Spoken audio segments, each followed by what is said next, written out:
So guys, for the first step, you're going to head over to search and type in troubleshoot settings. Click on it.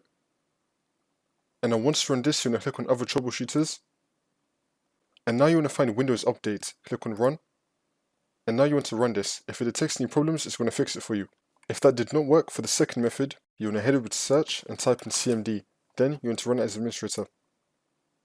And then click on yes. And once you're on this, you're going to type in NET space stop space WAU SERV. Click on enter. Wait for this to load.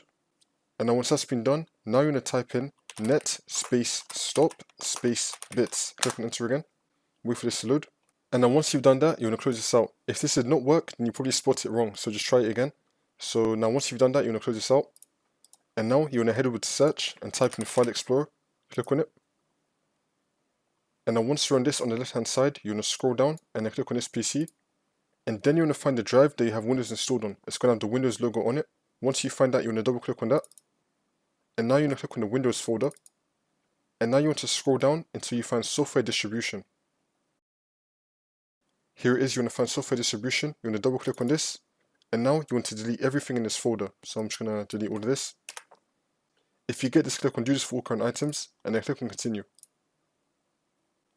And if you get this, you want to tick do this for all current items. And then click on skip. And then once you've done that, now we're going to head over to search and type in CMD. Then you want to run it as administrator. And then click on yes.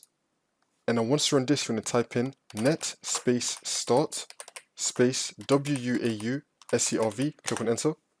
And now you're going to type in net space start space bits. Click on enter. And then once you've done that, you just want to restart your computer. And then the problem should be fixed.